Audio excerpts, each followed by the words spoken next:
Good evening there, everybody. What is happening? Hopefully, you all are having a wonderful day today. So, I thought that I would talk about this fight that happened yesterday. I thought that I would talk about Daniel Dubois and his knockout that he got yesterday over Bogdan Dinu. And the reason why I thought that I would talk about it is because Daniel Dubois is always a big conversation starter when it comes to boxing. At least he has been for the past couple of years. If you've been paying attention to the heavyweight division, there's always a decent amount of prospects out there, and the heavyweight prospects are always looked at, in in somewhat of a greater light, or at least in much more of a more exciting light. People are always excited to see who the next heavyweight prospect is, and the biggest or the most popular heavyweight prospect that's come out within the past couple of years, well, at least from what I've seen, was Daniel Dubois. I always heard a lot of hype behind this guy when it came down to it. I always heard that he was going to be the next coming of the heavyweights. There was a bunch of people saying that Daniel Dubois, he was going to be the next best thing in the heavyweight division. And then, of course, that was slowed down a little bit by when he lost to Joe Joyce. Not only lost to Joe Joyce, who was another up-and-coming heavyweight, but he got stopped by Joe Joyce.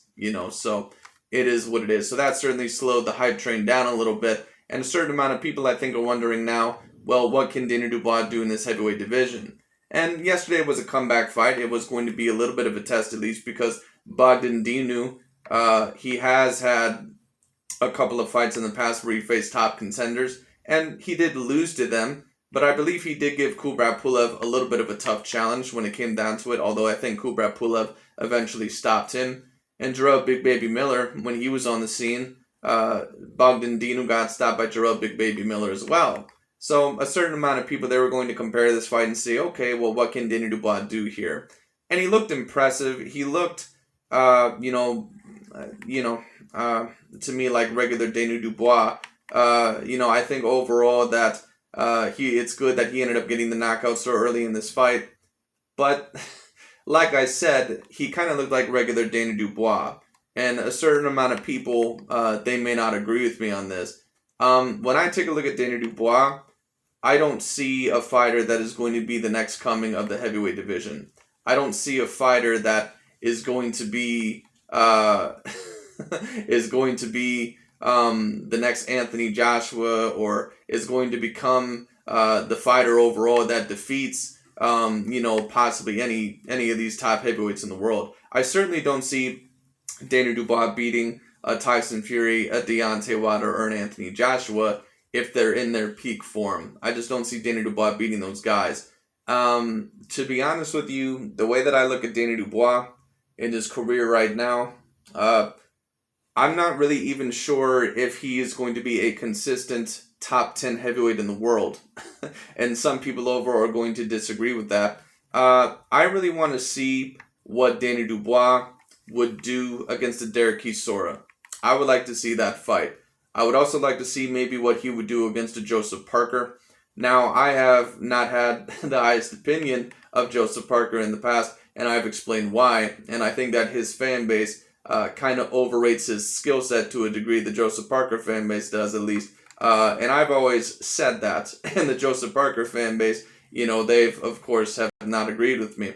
But when it comes down to it overall, I would like to see a Daniel Dubois versus Joseph Parker. Now, that might be a little bit too high caliber of an opponent for Daniel Dubois right now. I don't think that Frank Warren wants to put his new, hype train, I guess, when it comes down against a fighter like that right now. I think what we're most likely going to see is Daniel Dubois in a couple of these fights. Before he really gets in the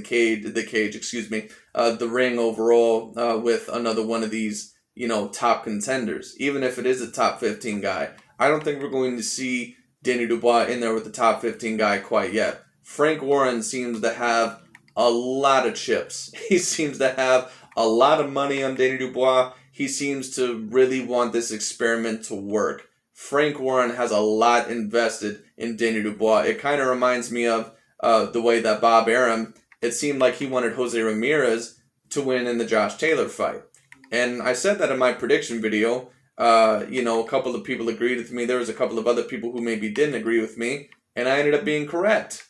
Because if you take a look at the scorecards, they were clearly trying to score as many rounds as they could for Jose Ramirez, even though, in my opinion, that was a very clear fight to score for Josh Taylor.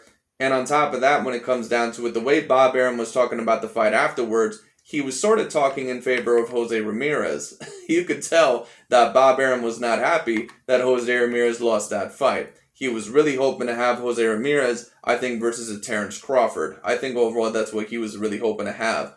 But that didn't happen. It is what it is. And it's kind of the same thing here. When Daniel Dubois, when he faced off with Joe Joyce, Frank Warren looked absolutely sick to his stomach. He looked absolutely disgusted that Joe Joyce was able to win that fight against Daniel Dubois. And obviously, and this is my opinion on the situation, they had those judges in their pockets because every scorecard, I believe, was so in favor of Daniel Dubois in that fight that the scorecards were like literally ridiculous. Now, if you had Daniel Dubois slightly ahead in that fight, I can't blame you. I think overall that the Joe Joyce versus Daniel Dubois fight was very decently close. But I think that Joe Joyce was actually pulling out a couple of those last few rounds. He was out jabbing him. He was out hitting him. That's overall what I think that he was doing. But if you look at those scorecards, they had Daniel Dubois up by like several rounds. So it was kind of the same thing here. Frank Warren really wants Daniel Dubois to work out. He really wants him to be the next Anthony Joshua, is what overall I think that he wants. And I'm just going to say this, and a certain amount of people may disagree. Daniel Dubois is not the next Anthony Joshua. He's not the next Anthony Joshua, and a certain amount of people may disagree. I remember when Anthony Joshua was coming up on the scene. And the first time that I heard about Anthony Joshua in the professional circuit, he had a fight, I believe, with Kevin Johnson. And Kevin Johnson, he's not really an elite opponent when it comes down to it, but Kevin Johnson, he's a guy that, he's pretty decently tough. He has, some decent wins in his career, but really what he's known for is that in the bigger fights of his career, he's known overall for, kind of just taking an ass whooping when it comes down to their overall being able to survive. I believe he was able to survive against Vladimir Klitschko, and that went to a unanimous decision. So I said, okay, this guy was able to survive with Vladimir Klitschko. Let's see what Anthony Joshua does. Anthony Joshua was able to knock this dude out within 2 rounds. Now, maybe it was because Kevin Johnson was older at the time. I don't know. But I said, wow, this kid looks really, really good. Let's see overall where he continues. And then, of course, we've seen Anthony Joshua against Gary Cornish and a couple of others. But the real biggest threat to Anthony Joshua, his first real big threat was Dillian White. And there was a couple of tough rounds for Anthony Joshua in that fight. But, of course, he ended up getting the knockout over Dillian White. And I still thought overall that he looked decently impressive. Now, when you take a look at Anthony Joshua back then, I don't think that he looks as sharpened and as skilled as he is now. I think overall that him fighting a great amount of top opponents and him overall also losing to Andrew Ruiz and having those 2 matches with Andrew Ruiz, I think that it really has sharpened him as a fighter to where I think that he put on the most impressive performance of his career against Kubrat Pulev because his movement looked better, his defense looked better, he looks like he knows how to pace himself very well. When it comes down to it, I thought Anthony Joshua looked phenomenal. And I always remember a certain amount of people when I had my older channel, this was several years ago, and I was always very thoroughly impressed with Anthony Joshua. I had a certain amount of people that would agree with me, and a certain amount of the people that would tune into my channel, they were from the UK, because I've always actually supported UK fighters, for those of you overall that don't know that about me, but I love watching some of those UK fighters. But when it comes down to it, Anthony Joshua, I used to always say that I was very thoroughly impressed with him. And I had a certain amount of people tell me that they agreed with me, and there was a certain amount of people that did not agree with me. One of the fan bases that tended not to agree with me was the Joseph Parker fan base, because they looked at Joseph Parker as maybe being on the same level as Anthony Joshua. Joseph Parker is not on the same level as Anthony Joshua. Don't tell them that because they'll get real pissed off, but it is what it is. It's just the truth. Anyways, when it comes down to it, Anthony Joshua always impressed me. And I'm not saying overall that he has not had his faults, that he has not had his slip-ups overall, that he has not had his roadblocks. But when it comes down to it, Anthony Joshua, you can tell, is an A-grade fighter. And for the heavyweight division, you would have to say that he is at least the second best heavyweight in the world. And in a time overall to where Anthony Joshua, was in a time of Povetkin, Dillian White, Luis Ortiz, Vladimir Klitschko also being around a little bit, Deontay Wilder, Tyson Fury, all these guys, Joseph Parker, a decently talented heavyweight division. Anthony Joshua, at one point in time at least, and maybe even still to this day, was looked at as the number one heavyweight in the world. Now, whether you agree with that, is up to you. Right now, I think that it's Tyson Fury, but we'll see what he does in the third Deontay Wilder fight. But when it comes down to it, at one point in time, Anthony Joshua was at least looked at as the number one heavyweight in the world. Can Daniel Dubois ever get to that level? I'm not really sure if he can. Because, and you can take a look at my prediction video for this as well. When that Joe Joyce versus Daniel Dubois fight happened, I actually predicted Joe Joyce to win the fight. And I knew that it was a little bit of a risky pick. I knew that Daniel Dubois was going to be the favorite heading in there because a lot of people were super impressed with his athleticism and his punching power. But I noticed certain things about him immediately that I think a lot of people really did not notice. And I don't really see that much of a change. And I believe that Daniel Dubois in this fight, I believe that he had a corner change. I believe maybe even he changed his coaches around a couple times, actually. I can't remember even who his main coach is anymore. But when it comes down to it, Daniel Dubois, I believe, had a couple of corner changes, a couple of coach changes after that Joe Joyce fight when it comes down to it. And when I took a look at Daniel Dubois in this fight, I noticed the same faults that I always seen.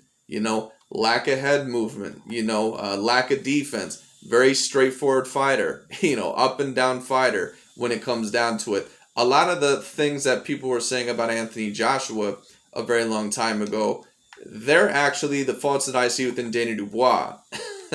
Those are the faults that I see within Daniel Dubois. The people that were trying to allege that Anthony Joshua, when he was coming up in the pro circuit, the people that were alleging that Anthony Joshua was a hype job or that overall Anthony Joshua is nowhere near as skilled as many people try to say that he is. And I'm not saying that Anthony Joshua, is like a Muhammad Ali or anything like that in terms of his skill set. But Anthony Joshua, in terms of heavyweights today, he is an A-grade fighter. He does have an A-grade skill set for heavyweights today. It is what it is. Daniel Dubois does not have an A-grade skill set. He also does not have A-grade power. And a certain amount of people may disagree.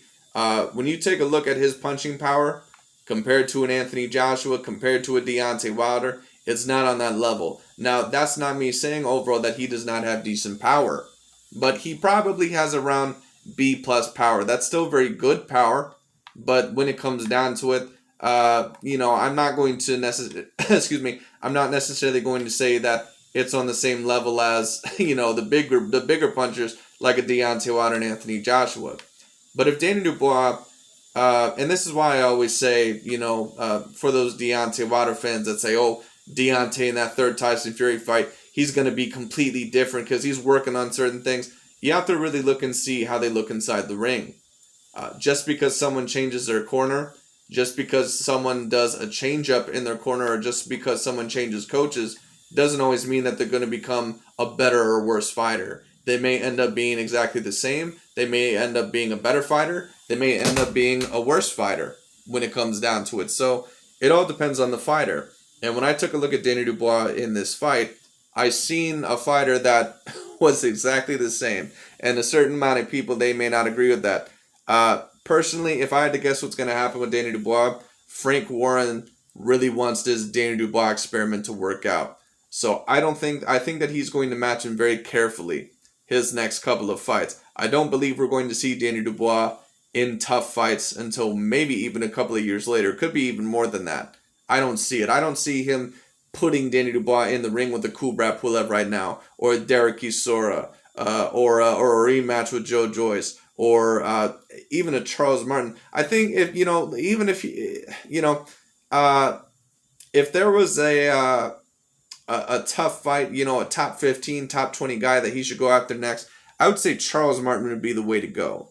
That would be a very decent fight when it comes down to it. I think that's a very decent fight because, to be quite honest with you, in my opinion, This is just what I see. If he ends up fighting even a lower tier top 10 guy right now, if he ends up facing a top tier, top 15 guy right now, I'm not sure if he can win those fights. Some people would disagree with me. If Derek Chisora fights the way that he did against Joseph Parker and a couple of the other people that he most recently fought, I'm not sure if Daniel Dubois can beat that guy. Maybe, because Derek Chisora, he has been stopped before, and overall, sometimes he can be a little bit one-dimensional, but when it comes down to the overall, I mean, if Derek Chisora comes charging at you, and if he's able to hit you with some of those tough shots, I don't know. We'll see what happens. Of course, Daniel Dubois, he has decent power as well, but, I would have to see how he handles that fight, especially if he's able to face his demons once again, when he got stopped by Joe Joyce pretty early on in his career. So we'll see what happens when it comes down to it. I don't know. We'll see what happens. But, this is just my opinion personally. I was not overly impressed with Daniel Dubois. A certain amount of people, they may disagree. I certainly don't ever see him being on the level of an Anthony Joshua or a Tyson Fury or a Deontay Wilder or a Klitschko. I certainly don't see him ever being on that level. I think that he'd be lucky if he even made it to the top 5 heavyweights one day. I think he'd be lucky if he made it there. Because when you talk about top 5 heavyweights, he certainly isn't going to be on those guys' level. The top 3. The Wilders, the Joshuas, the Furies when they're at their peak. He's not going to be there, in my opinion. But is he even going to be on the level of an Andrew Ruiz or a Dillian White? Is he even going to be there? We'll have to see. Anyways, that's really about it for this video today. Let me know what you guys think, and I'll talk to you all later.